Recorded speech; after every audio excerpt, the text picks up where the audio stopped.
Okay, from our studios in Los Angeles and Tampa, this is Green Tag, the theme park in 30. I'm Philip, and I'm joined, as always, by my co-host Scott Swenson of Scott Swenson Creative Development. On Green Tag, we look at the top news each week, discuss why it's important to industry professionals. We try and ask questions and spark debate on our YouTube specifically, where everyone is continuing to comment, which we are very grateful for. And this week, we will discuss a little bit of the Six Flags. We always have to give you all the Six Flags updates. We got to do the Six Flags updates. What's going on? Everybody loves Six Flags updates. Well, and if you think about it, when it comes to the industry, they are the biggest player now. The biggest. Yeah. Well, they're the ones that are in the most unique position. I mean, they're not. They've been shaken up, and it's interesting to see how they're handling it. Yep. So we'll discuss that, and then we're going to talk a little bit about some fun Christmas events that we picked out happening all over the world that we thought was cool. Because it is our Christmas show, which I forgot about. Yes, that's why I'm decked out in my Christmas shirt, and I'm out here in this frigid little Christmas wonderland forest here in Tampa. I completely forgot. The backdrop. I don't know. It's a backdrop. Okay. Well, but that's because, Philip, you just took your Christmas tree down last week. So, you know. That's true. It's not even up yet. That. Oh, my God. We're going to get there. Okay. So let's recap some of the big the big Six Flags news from this past week. I'm sure everyone's heard, but of course, that the Magic Mountain, there's a lot of stuff happening at Magic Mountain. They're not going to get the opening of the big new first of its kind roller coaster in 2026. That's going to be pushed to 2027. Instead, they're getting a refreshed kids area. So this is interesting. So yeah, the first of its kind roller coaster is being pushed to 2027.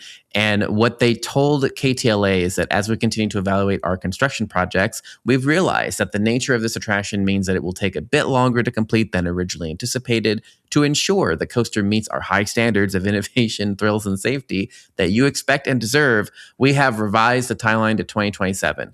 So the coaster was part of the $1 billion chain-wide investment by Six Flags, and it's the Vekoma Thrill Glider, a suspended motorbike coaster that's not yet seen in North America. And the kids area, so basically, this one was interesting just because of the context of the recent things. But what they're doing is they're basically revamping the Bugs Bunny area to a Looney Tunes Land, which is going to debut in summer of next year. And it's going to feature 4 areas anchored by Bugs Bunny, Roadrunner, Taz, and Daffy Duck. And it's going to include upgraded storytelling on existing rides, new theming, expanded seating, selfie spots, refreshed dining locations, and additional green space. The construction will begin right after their current winter festival there, and everything else, like the park will be open. It's just that one area that's going to do it. In a press release, the park said each area will have its own color palette, fauna, landscaping, graphics, hardscaping, and railings, signage, and more distinct experiences in that area. And the context is just interesting here because last episode we just talked about how the Warner Brothers is up for sale and will Netflix buy it and what's going to happen or whatnot. And of course, Looney Tunes is part of the Warner Brothers IP that they do lease out. So it's interesting they're choosing to continue so it's like business as usual, basically, which is kind of what we talked about anyway last week, that it was going to just be business as usual. So. And in case anyone is wondering, which people have already commented in our last episode about this, since last week, the Warner Brothers shareholders have issued a statement saying that they recommend Netflix instead of Paramount as the purchaser, because mostly I think because they're saying the funding might not be as secure as the Netflix one. So, So just interesting that this is all kind of happening, but we said it would take years anyway, because it will take years if it happens. Well, and to me, it's interesting, but it's also kind of doubling down because they now have a much. After this is completed, they will have a much stronger anchor to be able to say, we've invested in this, and this upgrade. So now that the representation of your brand, whether Netflix buys it or not, which I think they will, but we've we've been reinvesting and supporting your brand. So please keep working with us and please continue to allow us to lease the rights, at least in this format, of experience. So I think that does not surprise me a whole lot. If for some reason whoever buys Warner Brothers decides we're going to pull all the Looney Tunes, all the Bugs Bunny rights, that's going to take years and years to do, because there's some pretty significant investments around the world using those IPs, and they're not gonna go away overnight. But what I think is most interesting is this is kind of echoing what we've been sort of suggesting in the show all along, and that is the standard operating procedure for large theme parks is changing. It used to be that the only way you could do anything that would make people want to come to your park is to spend a huge investment on a new coaster, especially a Six Flags park. That's been their bread and butter. They invest in a coaster, they get a bump for 3 years, they pay off the coaster for 5 years to 7 years, and it's not making sense anymore on paper. What is making sense, however, is providing more and more opportunities for families to come and do stuff together. That is the new trend. That is the new trend. People who are seeking thrills aren't going to theme parks as much. They're going to places that have real thrills. They're going whitewater rafting. They're going bungee jumping. They're doing all that stuff. So I'm not going to say that roller coasters are going to go away. Everybody, whenever I say things on the show, people always like to make it very black and white, that no, Scott doesn't know what he's talking about because roller coasters aren't going anywhere. I'm not saying roller coasters are going away. What I'm saying is parks are recognizing that the return on investment is there are other options other than big pieces of steel that quite often will have a more positive return on investment, and especially things that involve family and an IP. So I think that this is, yes, I'm sure they didn't have the money. I mean, let's address the elephant in the room. Or at least let me put it this way. Even if they had it, didn't want to spend it for fear that, other things may happen down the road, or they want to make sure that the stockholders don't just start abandoning them so that they can maintain some of their residuals, their stock residuals. So there's that. But I also think that, like I said, the way theme parks are working, I love the fact that they now includes many selfie experiences. Yep. That was never a thing. Space. Yeah, green space and selfie experiences are like new trends. Yeah. Yeah, very new. Well, not very new, but they're trends that are returning. Trends that are appealing to their guests. So to me, it's just kind of I don't want to use the term right sizing, but I guess that's what it is. It's looking at what is going to be our return on investment, and will the new updated family friendly area drive as much attendance as a new roller coaster in the first year? Maybe not, but it also won't cost as much. Yeah. Well, I was wondering, how much do you think the cost is playing factor in it? And do you think, I was thinking about this from a manufacturing standpoint, are they thinking that the tariffs might go away? I don't know how far it is in construction. I have no idea. I don't know if everything's already in this country and they're just like assembling it, and in which case it wouldn't matter. But maybe people are thinking, well, as the tariffs wind their way to the Supreme Court and as all that is happening, maybe the tariffs will go away. And then it would, if 20% cheaper roller coaster is a lot. Yeah. Yeah. Well, and they may also be thinking, let's not muddy the waters when, for 26, everything Six Flags, at least from a look how good we are, is going to be focused in Saudi. Yes, that's true. So let's not muddy the waters. Let's not compete with ourselves. I don't know. There could be a lot of different reasons, quite honestly. Yeah. Well, and I was also thinking that too. Well, I'd forgot about the Saudi angle. I think that's interesting, but I was also thinking there's really nothing opening there's very few big things opening in 2026 in America. And I'm wondering I guess I was thinking of it, is this them trying to not just the cost and all that stuff, but also they're trying to be more competitive in 27 when you have larger competition happening, where it's like they want to be a little bit more competitive and like really nothing's happening in 26. So Yeah, that's very possible. Because I mean, let's face it, theme park insider, people who work in theme parks know when other theme parks are planning to open things. Yeah, that's right. Long before it's announced. So yeah, that's very possible. That's very possible. And who knows? It could be a combination of all these things. It could be a combination of all. And I would throw even another possibility into the hat, and that is it's an attempt to revitalize and slightly redirect what is the perceived audience for a Six Flags park. Yep. Because we've both said Six Flags parks are, and this is a gross overstatement, but many of the Six Flags parks have the reputation of being blacktop and roller coasters, and that's about it. Yeah. Blacktop and thrill rides.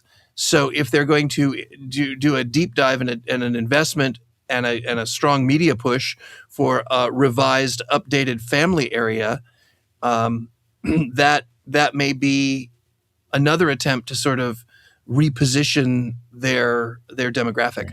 Yeah. Who knows? Yeah. The only other thing I thought was interesting is that they didn't choose to do this with Peanuts, right? And I think that's another thing a lot of people are wondering. It's like, well, were the Six Flags parks going to build areas with the Peanuts now that they can? Now it's one chain. And also, just another side note is that Sony just purchased a majority of the stock in Peanuts, and so it's like they're most of the owners of Peanuts now. So is Sony. So that's been happening, in this side thing. But so I don't know. To me, I hear a lot of people talking about that, and I'm like, well, like it's kind of more for diversity, I think, is how I would say it. It's like they want to have, having multiple IPs makes you more diverse, and that way I don't know. I mean, to me, it's competing IPs. I don't know whether if it were my choice, I would look at what IPs are resonating strongest with the audience that I want, and dive in wholeheartedly with those. And like I said, I think it's just to reinforce the anchor of the Warner Brothers characters, so that when negotiations come up in the future with the new sale, I mean, I still think that the impending sale of Warner Brothers has something to do with their decision. Yeah. I have no insider information, nor have I ever dealt with that particular IP. So it's one of those, I don't know. But I think it to me, it kind of sounds like we're just going to really dig our heels in tight. We're going to put our anchors deep into the bottom of the ocean and say, look at our great investment. Well, you can't take this away from us now. Let's negotiate. I don't know. Yeah. Interesting. Some very quick hits too. Just, we didn't talk about this last time, but it's not that. But I think the last roundup of Six Flags news is that they've streamlined all of their apps and website together, which they did a few weeks ago, but we didn't mention it because this is our next Six Flags updates. But it's interesting because I have the subscription to it, and so previously I had like the Knott's app, and so now it's just all like one app, no matter what Six Flags park you're a part of, and it's like one website, and everything is like combined. So I don't know. People are freaking out about it. I think that step was necessary. Like, I'm sorry. Let's go back. It's not the first time Six Flags has done that either. Mm-hmm. When Six Flags, when Six Flags started purchasing up every mom and pop park they could find, and we'll call it the Geauga Lake syndrome. When they basically purchased everything they could find, they put everything under one umbrella, one website, and then broke it back up again. But in this particular case, like I said, we have to stop thinking about it as this is a half and half company. It's not. It's a new company. Yep. It's not Six Flags. It's not Cedar Fair. It is Six Flags now. Yep. And I And think that helps with that narrative more absolutely. because it's the new app, the unified app, it has all of your rewards in it and all that. Especially for me, just for me, because I'm right next to Six Flags. Like I'm 15 minutes away from Magic Mountain, and then I can drive down to Knott's, right? And so, especially for people in this region, I think it's very different but better because then it kind of reinforces that it's one thing. So I know this isn't in our show notes. I know we hadn't discussed this, but because the two parks are in such close proximity, do you see there's any possibility of one of them closing their doors? I don't know. I mean, everybody here is asking that. Like everybody in SoCal is wondering that. And that's kind of what I thought why it was interesting that they were putting the Looney Tunes thing there because Knott's has the Peanuts and they just redid the Camp Snoopy. So they just renovated that. And so now this move would kind of make you believe that they're going to plan to keep both parks operational with different vibes, even different kids IPs with new renovated areas, right? So I think that's boding well for all of that. It's just interesting because you're like, well, maybe they're thinking of pushing both more into the more family demographic just because I think, I don't know, God, I'm going to get in so much trouble for this with the theme park people here locally, but like the way I feel like the way I think about the SoCal environment is you're like, Disney is still the best. I'm sorry, especially here because the Universal Hollywood is very small. And Universal Hollywood is where you go for the studio tour and for those things that you can't get other places, but they have all to do with Hollywood, right? It's such a Hollywood park, okay? And then Disney is just the best. It's the largest, but also it's the original. It's the thing, right? It's the thing. And then Six Flags kind of has that vibe of being like the park in the suburbs that is like where tweens hang out until they are old enough or they have enough money to go to Disney or Universal. Or they move out of the city because like it's in the suburbs, right? Nobody comes up here. Okay. I don't even know why I'm here, but like it's one of those where where like when you get old enough, you leave and you move into the city. So you're either going to move closer to Universal and then you go to Universal, or you move down to the Buena Park area and you're going to go to Knott's or Disney. So this is like the park that you're at when you're in school and when you're living with your parents. Like this is the park that you're at. I think not. I mean, people do travel to it, but like not. I mean, again, because then the calculus is like, why don't we just go to Knott's, right? It depends on where you are in the where you live, but it's only an hour apart, and so it's really like, I think most people will choose Knott's because it has a more robust entertainment offering, and there's still this is hard because I think the only time I've ever heard people that live south, that means live past the city. The only time I've ever heard those people be like, I'm going to go to Six Flags. It's for two things. One is Fright Fest and one is they want to go to a coaster. But then everyone that lives around it are families because it's the suburbs.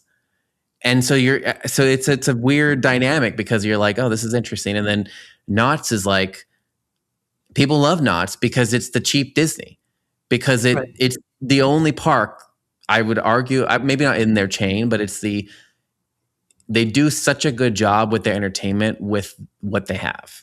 Well, it was the outlier in the Cedar Fair parks too. It's always been the outlier. Yeah. So it's going to be the outlier in the current Six Flags as well. Yeah, like their Merry Farm, it might be the only time I go. I only go to Knott's for like 4 times, and it's like Boysenberry Festival, Scary Farm, Merry. I mean, you go to the main things just because they do such great things. But you go to the seasonal festivals. Yeah. You go to the seasonal festivals. You don't go to the core product of the park. That's right. And the reason I'm asking is I'm just wondering if this decision not to do a giant coaster is kicking the ball down the street a little bit, waiting to see, do we need to have both parks or do they need to have both parks? That's what prompted the question. Cause I really, you live there. I don't, so I don't know what the local mentality is. But it's interesting. It's going to be interesting to see how this continues to play out. And of course, we'll be reporting on it from now until the cows come home, because it is the biggest mover and shaker, really, when it comes to the big theme park industries that are out there. So we'll see. We'll see what happens. Well, yes. Okay, it's Christmas, so Oh yes, we. ho ho ho ho ho. Oh, okay. We want to talk about two I have stories. So, nothing Christmas around me other than my backdrop and my shirt. I was looking for something that would be like fun and I could like jingle bells or anything, but everything's scary and Halloween, so that I have this doesn't help me at all. Christmas plant. Oh, there you go. Okay, I'll put this here, so we have a little bit of Christmas vibe. There Okay, you go. so two stories from just interesting things. So okay, there's a place I've always wanted to go at this time of year, which is the Harbin Ice Snow World in China. And I think I became aware of these artists because the Gaylord Resorts do the ice experience, Mhm. and I'm sure our listeners have seen it or heard of it because they're in all the major Gaylord properties. And Nico there has really done an excellent job of expanding all of the entertainment offerings at those resorts. But the thing with those ice experiences, as you know, is that they're giant ice sculptures that you walk through and they're IPs, right? So you're going through like the Polar Express and you see the full size replica of the Express out of ice. It's crazy. All of those artists are from China, are from Harbin, because that's where like the world's largest snow world is. And it's their thing. It's this enormous thing. And I've always wanted to go to it because it looks so great. So it's just opened for this year, and it's 521-meter ice slides, intricate ice sculptures, and other attractions. The park spans 1.2 million square meters and has introduced new performances and amenities, generating substantial winter revenue. So last year, this park, it's basically a theme park made of ice. Right. And last year, it like set records for being like one of the most visited destinations. And so it just reopened for this year. It looks like it's even bigger and crazier. And I'm really interested to see what the numbers are going to be, because I am betting this is going to end up rivaling year-round theme parks in terms of attendance. Well, I mean, first of all, it's huge. Secondly, Crazy. It's gigantic. And you see these photos and you see maps and you go, that couldn't possibly be what I think it is. But like made of ice. It's like a city made of ice. It's crazy. I know.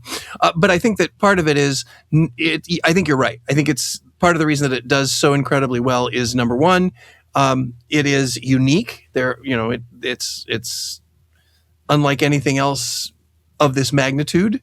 And secondly, it has a fuse. It has a beginning. It has an end. And not because it cannot be extended due to popular demand, except the weather's changing and our ice slides are now 480 meters. It's it's not 521 anymore. They're now down to 480. And half the stairs are gone. So good luck. So yeah, I think that it is, I'm with you. I think this looks like something that would be so much fun and so unique. And,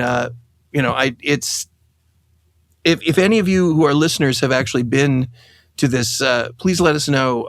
Send photos, because I would love to see what this looks like. From a guest perspective, Yeah.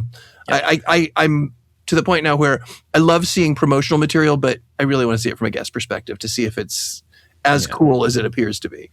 And it's the only reason going to the ice experiences at the Gaylord Resorts made me want to see this more, because then when you go and you walk through those, you're like, oh my gosh, like this is crazy that these sculptures are made of ice.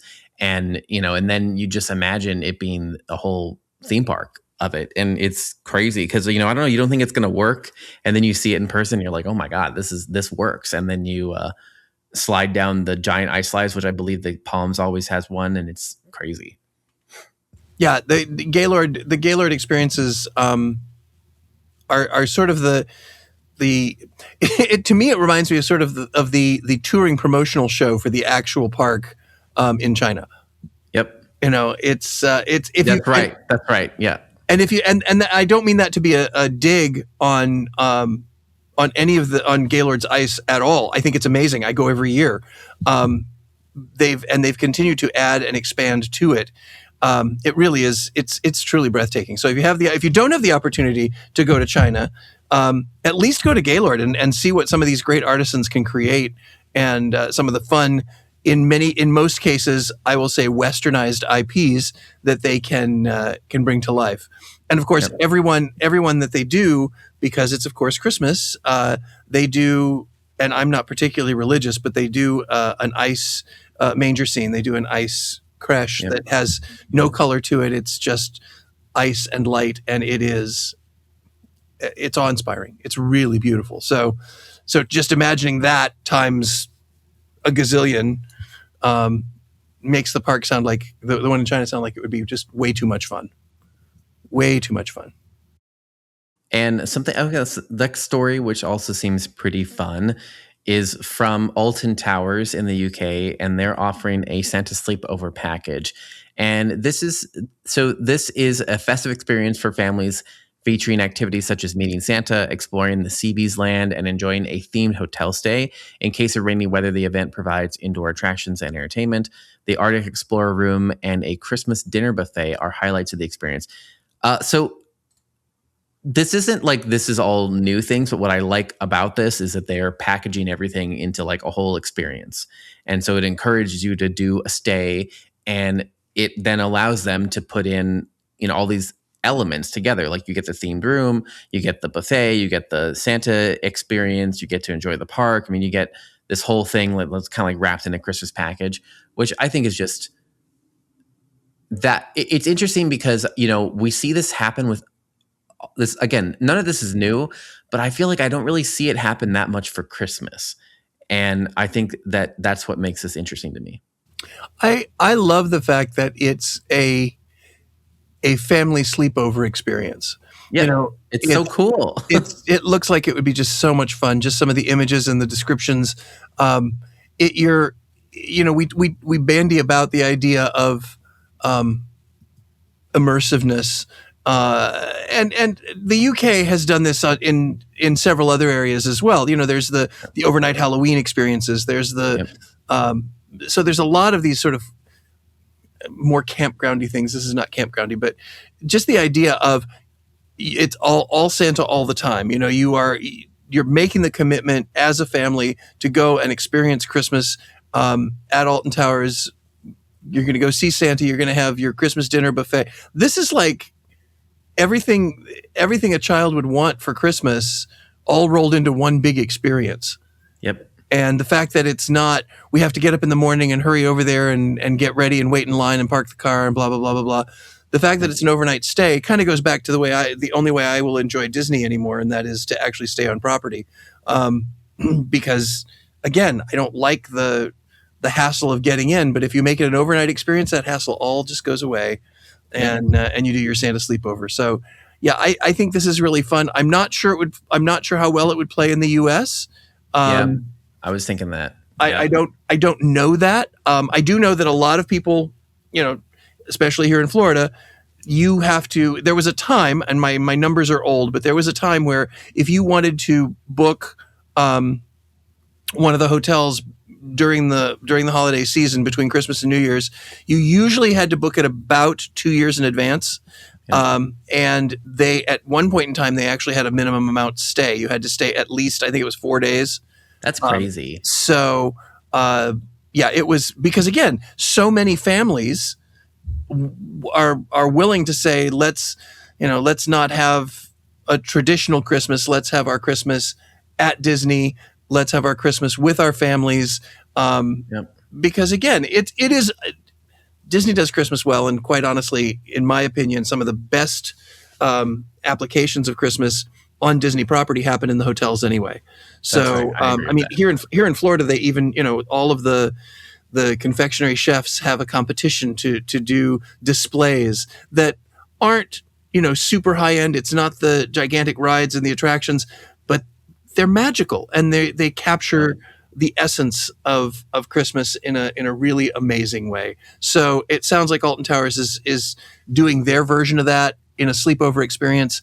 And we hope that, all of you who are listening or watching the show, we hope that you capture your own holiday experiences this year. And if you are celebrating Hanukkah, I think that's just about over. And Christmas is around the corner. And of course, New Year's is coming up closely behind that. So thank you all so much for spending yet another year with us. We hope your holiday season continues to be wonderful, and hopefully you'll find a little bit of your own Christmas magic in the holiday season. So I'm going to add also at the end that we're getting pretty close to doing our New Year's episode as well. So if there are any topics or questions that you want to ask us, this is the time. If anything you want to ask that you want us to talk about in the show, this is the time.